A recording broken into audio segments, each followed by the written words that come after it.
Soal terakhir. Soal yang ketiga, maaf Ustaz, agar tidak berkesan hulu dan fanatik golongan, mohon Ustaz sebutkan contoh-contoh kelompok salaf benar dalam mentafsirkan Al-Quran dan akidah dan manhaj dan lain-lain, dan berikan contoh bahwa kelompok yang tidak mengikuti salaf salah dalam akidahnya dan manhajnya dan lain-lain. Maaf Ustaz, kami tidak ingin seperti kebo dicocok hidungnya. Tahu kebo? Apa kebo? Ya, ini bahasa Minangnya si kabau.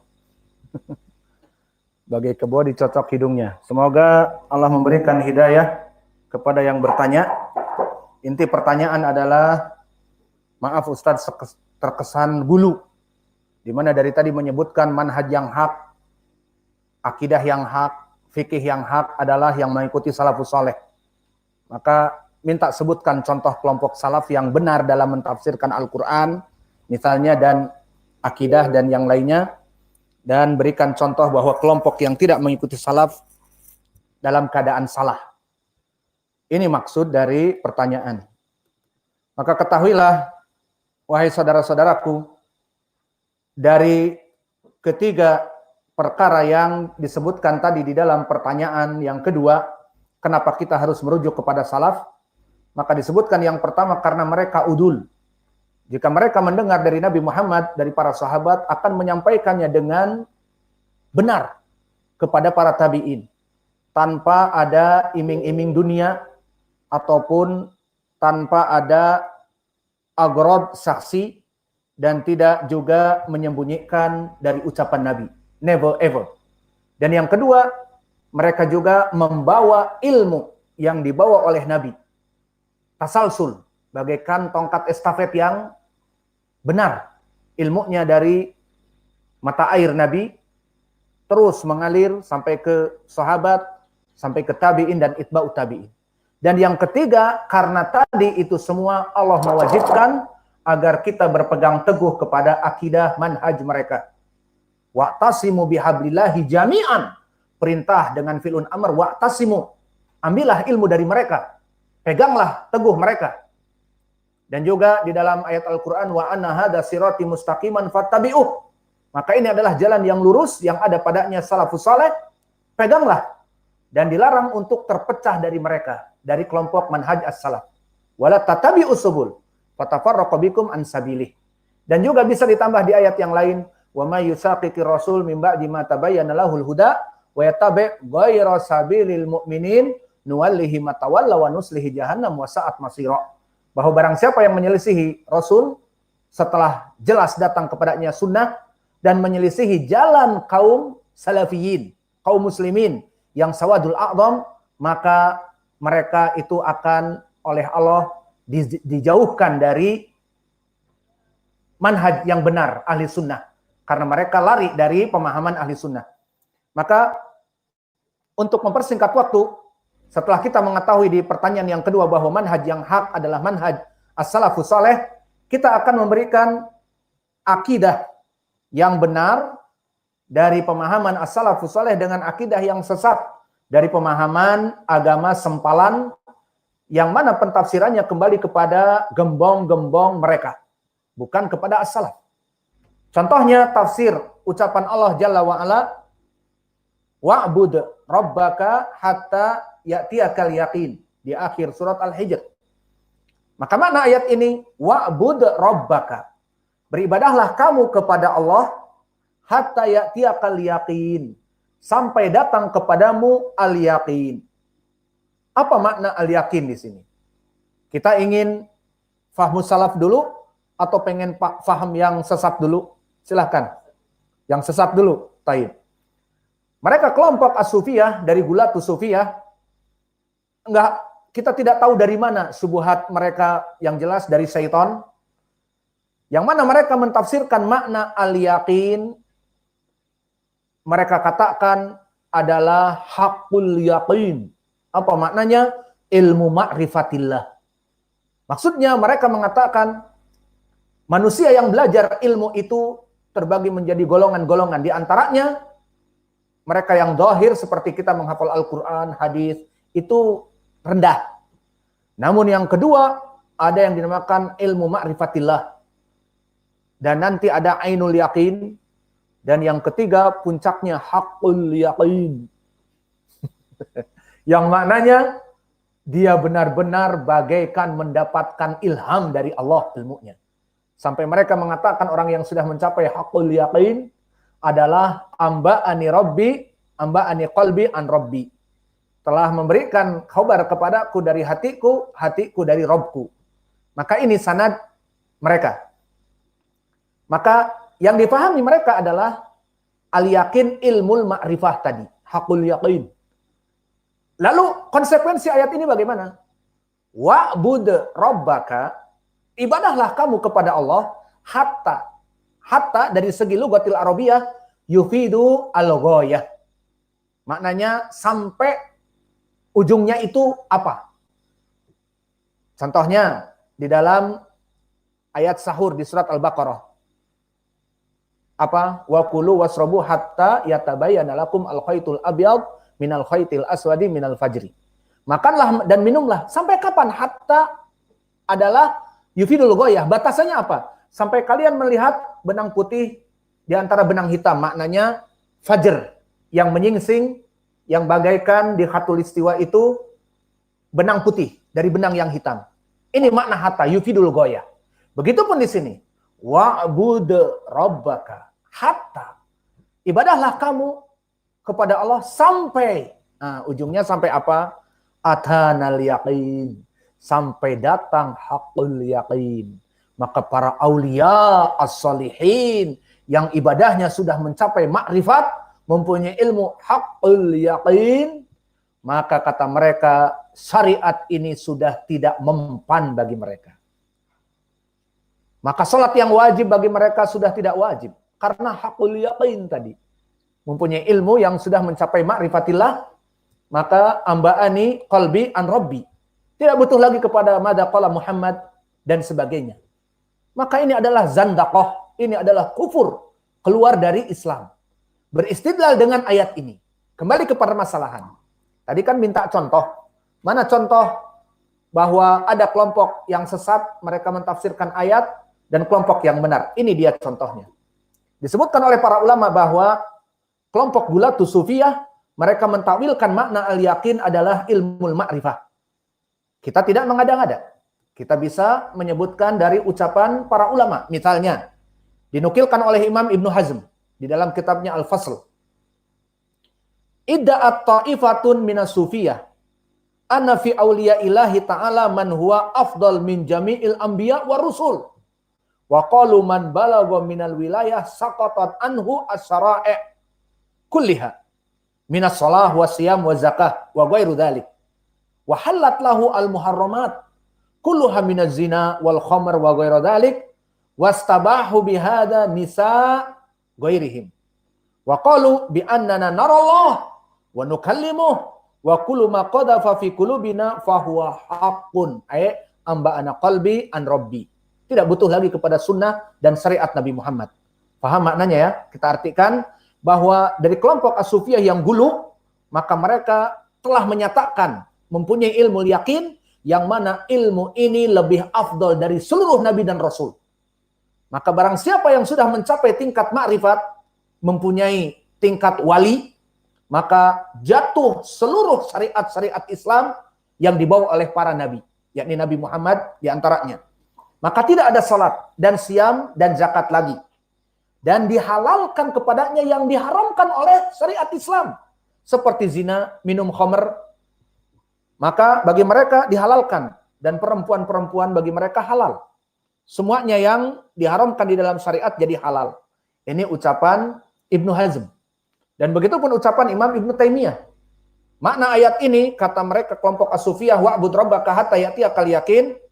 U'bud rabbaka hatta yahsululaka al-ilm wal ma'rifah. Yang diinginkan ilmu yakin tadi. Fa idza hasalalaka au dzalika saqatat al-ibadah. Kata Imam Ibnu Taimiyah, ibadahlah sampai kalian mendapat ilmu ma'rifah, ilmu yakin. Jika kalian telah mendapati ilmu ini, maka jatuh seluruh peribadatan. Wa rubbama qala ba'dhum i'mal hatta yahsul laka hal. Fa idza hasalalakal hal tasawufi saqatat anka al-ibadah. Maka banyak dari guru-guru kelompok as-sufiyah mengatakan ibadah. Sampai kapan? Sampai kamu mencapai tingkat ma'rifah. Kalau sudah sampai tingkat ma'rifah, dapat ilmu yakin, maka jatuh. Wa haula fihim man idza dhanna husuli matlubah minal ma'rifah wa hala istahalla tarkul faraid wartikab al-muharram al-maharim. Maka mereka jika mencapai apa yang diinginkan dari ilmu ma'rifah yang dinamakan al-yakin, maka bagi mereka halal apa yang diharamkan di dalam Islam dan akan menjadi perkara-perkara yang diwajibkan bagi mereka bukan wajib. Dan begitu pun semakna dari ucapan Imam Ibnu Katsir, nggak usah dibaca lagi, namun kita ambil beberapa faidah karena Ibnu Katsir menghukumi mereka. Wa yastadilu biha an tahti'ati man dhahaba minal mulahidah ila anal murada bil yakin al ma'rifah. Famata wasala ahaduhum ilal ma'rifah saqata anhu at-taklif indahum. Wa hada kufrun wa dhalal wa jahl.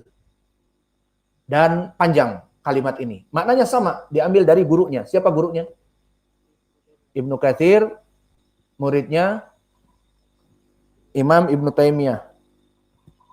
Dan dia punya murid Ibnu Qalil. Akhirnya Ibnu Katsir, Ibnu Qalil. Al-Muhim, Ibnu Katsir, Imam Muhaddits Abul Fida, dia mempunyai guru Syekhul Islam Ibnu Taimiyah.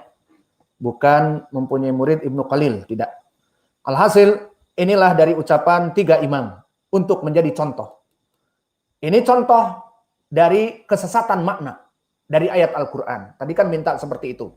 Nah, mana contoh yang benarnya? Contoh yang benar, wa'bud rabbaka hatta ya'tiyakal yaqin adalah makna yakin maut. Nah, kembali, mana tadi mengklaim bahwa ini adalah ucapan yang benar? Ini ucapan yang benar karena ucapan as-salafus saleh. Mana buktinya? Ucapan siapa? Ini adalah ucapan Qatadah dan ucapan Imam Mujahid. Dan Qatadah dan Mujahid adalah 2 mufassir di zaman tabi'in. Adapun sanad dari Qatadah pun sanadnya hasan. Dari Bishr ibnu Mu'ad, an Yazid ibnu Zurai', an Sa'id ibnu Abi Arubah dari Qatadah. Sanadnya hasan. Semua rijalnya thiqat kecuali Bishr ibnu Mu'ad al-Aqdi, saduq hasanul hadits. Maka apa dikatakan oleh salaf kita Qatadah? Al-maut. Hatta atana al-yakin, yakni al-yakin al-maut. Dan berkata juga Mujahid dengan sanad yang sahih dikeluarkan Imam At-Tabari dan yang lainnya, yang sanadnya berkumpul kepada Waraqah an Ibni Abi Najih an Mujahid. Maka semua rijalnya pun thiqat. Ini tafsir salaf. Nah, tafsir salaf dari tabi'in ini istinbatnya dari mana? Dari Al-Quran wa sunnah. Adapun dari Al-Quran, telah mentafsirkan Al-Quran dengan Al-Quran. Seperti Allah berfirman di dalam Juz Tabarak Al-Mudaththir, "Ma salakakum fis saqar? Qalu lam nakum minal musallin wa lam nakun nut'imul miskin wa kunna nakhudhu ma'al khaidin wa kunna nukadzibu biyaumiddin hatta atana al-yaqin." Di saat malaikat melemparkan orang-orang kafir ke neraka Saqar, dikatakan, apa yang telah kamu lakukan di dunia sampai kalian dilemparkan ke neraka Saqar? Sambil ditanya. Apa mereka katakan? Qalu lam nakum minal musallin, kami tidak melaksanakan sholat dan kami tidak memberikan infak kepada fakir miskin dan anak-anak yatim. Dan kami dulu duduk bersama orang-orang yang memperburuk, mendiskreditkan para ulama dan Islam. Dan kami juga dulu mendustakan hari kiamat hatta atanal yakin, sampai datang ajal menjemput kami. Ini yang benar, bukan sampai datangnya ilmu ma'rifah. Tidak ada maknanya yang benar di sini kalau ilmu ma'rifah. Maka ini Al-Qur'an mentafsirkan Al-Qur'an. Ini ilmu salaf. Al-Qur'an dibawa oleh Nabi. Dan begitu pun bahkan datang dari ucapan Nabi sendiri. Makna yakin adalah maut. Seperti hadis yang diriwayatkan oleh Imam Al-Bukhari di saat meninggal Utsman ibnu Maz'un dan Nabi menziarahinya, takziah, maka dikatakan ama Utsmanu faqad ja'ahu wallahil yaqinu wa inilah arjulahul khaira. Adapun Utsman, maka dia itu telah mencapai padanya al-yaqin. Apa? al-maut, telah menjemput al-maut. Dan aku mengharap bahwa dia menjadi orang yang baik. Maksudnya dia akan diberikan surga dan sebagainya. Maka di sini poin pendalilannya faqad ja'ahul yaqin. Kalau makna yakin yang diinginkan, kata mereka mencapai ilmu ma'rifah, apa maknanya? Karena kenyataannya memang Nabi bertakziah kepada Utsman ibnu Mad'un yang telah meninggal. Maka makna yakin adalah meninggal. Dan ini yang wakil dari tafsir as-salaf. Maka inilah contoh barakallahu fikum dari pentafsiran salaf yang hak, makna wa'bud rabbaka hatta ya'tiyakal yaqin adalah al-maut, seperti ucapan Qatadah dan Mujahid yang beristimbat dari ucapan Nabi dan juga dari ayat, mentafsirkan ayat yang lain. Adapun tafsiran yang salah karena bukan kembali kepada salaf adalah tafsir Gulatus Sufiyah yang mana mereka mengatakan wa'bud rabbaka hatta ya'tiyakal yaqin disebutkan oleh Imam Ibnu Taimiyah, Ibnu Hazm dan Ibnu Katsir dan yang lainnya tidak kita nukilkan. Ini mereka semuanya mentafsirkan sama apa? Bahwa dari kelompok Gulatus Sufiyah meyakini ayat ini makna al-yakin adalah ilmul ma'rifah. Maka jika telah sampai kepada ilmul ma'rifah, maka mereka tidak butuh lagi kepada ibadah, jatuh peribadatan. Yang haram tidak haram, yang wajib menjadi halal, mubah, seperti itu. Maka di sini pertanyaan besar. Lalu dari mana pentafsiran kelompok Gulatus Sufiyah? Apakah dari Ibnu Abbas? Apakah dari Qatadah? Tidak ada dari para salaf, tapi dari khalaf. Siapa? Gembong-gembong mereka Gulatus Sufiyah. Paham? Maka inilah kenapa ilmu salaf benar dan juga ilmu salaf selamat. Karena mengikuti ajaran yang dibawa oleh Nabi tadi dari mata air yang dibawa oleh Nabi sampai kepada mereka. Dengan tongkat estafet ilmu yang ada pada mereka dari Nabi. Dan mereka juga menjaga amanah. Makanya Allah memerintahkan kita untuk berpegang teguh dengan ajaran agama dari mereka. Ini contohnya yang pertama. Di mana kelompok Gulatus Sufiyah mentafsirkan dari gembong-gembong mereka. Dari mudir thariqah mereka. Dari thariqah An-Naqsabandiyah, dari thariqah Syadiyah, dari thariqah Al-Qadiriyah, dan yang lainnya. Maka kata gembong-gembong mereka, bagaimana Syekh ingin mencapai tingkat wali? Silahkan belajar kepada kami. Tidaklah mencapai wali itu kecuali belajar dengan wali juga. Ikut thariqah kami. Akhirnya diberikan thariqah yang sesat, dan akhirnya nanti diklaim muridnya, kamu sudah mencapai tingkat yakin seperti aku, maka yang halal tetap halal, dan yang haram jadi halal, dan yang wajib jadi mubah. Seperti itu. Misal yang lain, masih ada waktu. Kaidah dari kelompok Ikhwanil Muslimin yang dibuat oleh Hasan Al-Banna, la banal Hasan, tidak membuat pembangunan yang baik, tetapi keburukan, mengatakan, nata'awanu fima tafaqna alaih, wa ya'tadir ba'duna ba'dan fima ikhtalafna fihi. Maka kaidah ini ma'ruf, kaidah dari kelompok partai Ikhwanil Muslimin di Mesir, yang diikuti bagaikan agama sekarang di berbagai penjuru dunia. Ucapan dari kaidah ini mereka beristidlal dengan Al-Qur'an, innamal mu'minuna ikhwah. Wahai kaum muslimin, kita ini semuanya ikhwah. Kenapa saling gontok-gontokan antara Sunni dengan Syi'i? Ataupun antara Sufi dengan Sunni, Salafi. Antara kelompok hizb-hizb yang lain dengan Salafi. Kenapa diributkan? Sudah tidak zaman lagi. Di sana ada Mu'tazilah, Jahmiyah, Al-Jabriyah, Al-Qadariyah, Al-Mu'tazilah. Dan zaman-zaman sekarang Ikhwanil Muslimin, Sururiyin, ISIS dan sebagainya, sudah tidak zaman. Yang sekarang zamannya kita adalah membangun daulah Islamiyah agar Islam tidak dikotomi, dipecah-pecah, maka kita harus bersatu. Maka disebarkanlah kaidah ini. Nata'awanu fima tafaqna alaihi wa ya'tadir ba'duna ba'dan fima ikhtalafna. Beristidlal dengan ayat innamal mu'minuna ikhwah. Kita jawab, tafsir ayat ini tafsirnya siapa? Kita kembali kepada tadi. Tafsirnya Hasan Al-Banna.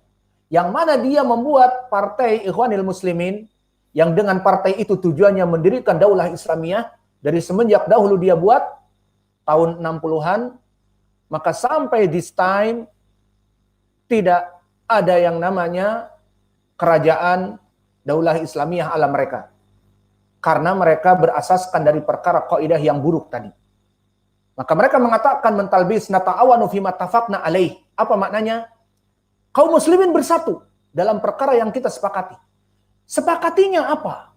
Ayat ini innamal mu'minuna ikhwah, jelas. Kita ini seiman, menjadi saudara di atas persaudaraan iman. Adapun mereka kelompok ikhwanil muslimin di mana-mana, di Indonesia, di Amerika, maka yang masuk kepada mereka orang-orang di parlemen ada yang kafir, ada laki-laki dan perempuan, ada yang Buddha, Hindu, masuk kepada partai mereka. Di mana-mana.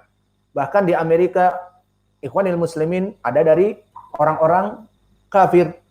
Maka mereka bukanlah maknanya innamal mu'minuna ikhwah dari ayat ini untuk melegitimasi kaidah mereka. Makna ayat ini innamal mu'minuna ikhwah adalah orang-orang yang mukmin. Kemudian ucapan mereka di alinea yang kedua, wa yu'daru ba'duna ba'dan fima ikhtalafna fihi. Dan di antara kita anggota ikhwanil muslimin saling bertoleransi dari perbedaan yang ada. Tujuan kita kan daulah Islamiyah. Kita masuk kepada parlemen sama. Maka kita mengusung bendera ikhwanil muslimin. Ada yang dari kita Syiah, maka please orang-orang Sunni untuk diam. Dan ada di antara kita Sufiyah yang ubadul kubur, oh please para Wahabi untuk diam. Jadilah Wahabi yang diam, yang baik, yang sopan. Dan jadilah Salafi yang sopan, tidak mencela-cela Syiah, Sunni mencela Syiah, tidak. Maka ini yang mereka inginkan, wa yu'dharu ba'duna ba'dan fi makhtalafna fihi. Maka kita memberikan udur kepada mereka kelompok-kelompok sempalan-sempalan yang sesat. Maka apakah ini benar kaidah ini? Tidak.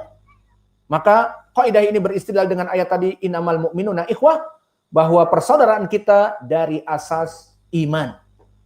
Dan dari iman adalah berpegang teguh dengan al-jamaah. Seperti ayat yang terdahulu di soal yang kedua. Allah berfirman wa'tasimu bihablillahi jami'an wa la tafarraqu. Dan juga perintah Allah wa anna hadza sirati mustaqiman fattabi'uh wa la tattabi'us subul fatafarraqu bikum an sabilih. Dan juga dari hadis yang datang dari berbagai sahabat, di antaranya dari sahabat Abdullah bin Amr bin Al-As, dan datang dari Abi Umamah, dan datang dari Qatadah an Anas, sahabat yang ketiga dari Anas, yang semua lafadznya sama. Inna bani Israel iftaraqat ila ihda wa sab'in wa sataftariku ummati ila thalati wa sab'ina firqah kulluha finnar illa wahidah. Fama hiya ya Rasulullah? Qala al-jamaah. Di hadis Anas disebutkan al-jamaah. Di hadis Abu Umamah as-sawadul a'dham, jumlah mereka yang besar. Dan di hadis Abdullah bin Amr bin Al-As adalah ma'ana alaihi wa ashabi. Maka dari sini menjadi pendalilan bahwa Nabi mengatakan umatku akan terpecah menjadi 73 golongan. Apakah Nabi mengatakan semuanya selamat? Sehingga tidak butuh lagi kita berpegang kepada tali yang lurus karena semuanya selamat? Tidak. Nabi mengatakan kulluha finnar illa wahidah. Semuanya di api neraka, semuanya sesat kecuali satu. Dan juga di dalam tafsir ayat wa anna hadza sirati mustaqiman fattabi'uh, Nabi menggambarkan garis yang lurus besar, kemudian menggambarkan di kanan dan kirinya. Kemudian Nabi mengatakan garis yang lurus ini adalah hablullah, ahlu sunnah wal jamaah as-salafiyah yang benar. Dan yang di cabang-cabang kiri dan kanan, fa inna tilka subul yad'u alaiha as-syaiton. Mengajak padanya syaiton kepada kebid'ahan. Maka kemudian Nabi membaca ayat, wa anna hadza sirati mustaqiman fattabi'uh wala tattabi'us subul. Dan jangan mengikuti jalan-jalan yang sesat yang ada pada syaiton padanya. Ini ucapan Nabi, jangan mengikuti kelompok-kelompok sesat. Apa kata kelompok ikhwanil muslimin? Wa yu'daru ba'duna ba'dan bimahtalafah fihi. Maka kita memberikan udur kepada mereka dari perkara-perkara yang kita ini khilaf padanya. Sunni, please jangan mencela Syi'i. Dan Salafi, Wahabi, jangan mencela Sufi. Katanya ubadul kubur dan sebagainya, jangan. Kita jadi kaum muslimin yang satu. Maka menyelisihi dari kaidah di dalam ahlu sunnah wal jamaah. Maka telah ditanyakan kepada Syekh Ibnu Utsaimin dan juga Ibnu Baz dan kepada Syekh kami juga tentang kaidah ini, maka dikatakan kaidah ini adalah kaidah yang khabithah, kaidah yang buruk.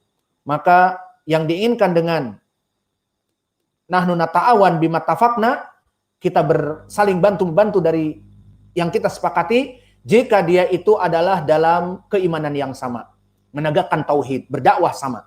Sesuai ucapan Allah, wa ta'awanu 'alal birri wa taqwa, 'alal birri wa taqwa. Namun mereka mengatakan wa ta'awanu bima tafaqna, apa yang mereka sepakati? Mendirikan daulah Islamiyah dengan demokrasi. Maka demokrasi bukan dari ajaran Islam, bukan dari Islam. Maka bagaimana kita ta'awun dengan mereka? Dan na'tadir ba'duna ba'don, di antara kita saling bertoleransi, ini lebih salah lagi. Maka ini untuk contoh dari dua ayat. Yang pertama, wa'bud rabbaka hatta ya'tiyakal yaqin, bahwa kebenaran ada pada tafsir as-salaf. Dan yang kedua, innamal mu'minuna ikhwah, kebenaran ada pada tafsir as-salaf. Apa itu?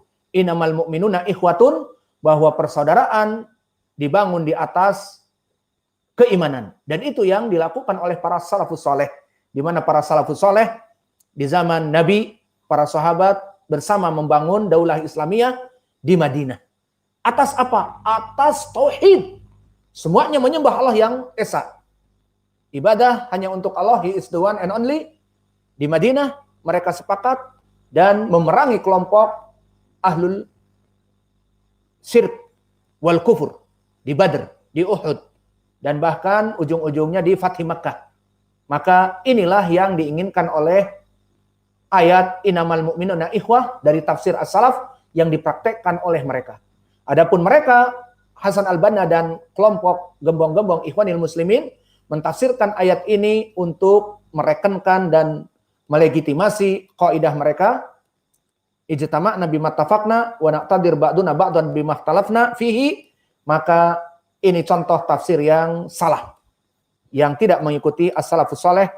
Maka dengan ini kita selesai dari soal jawab.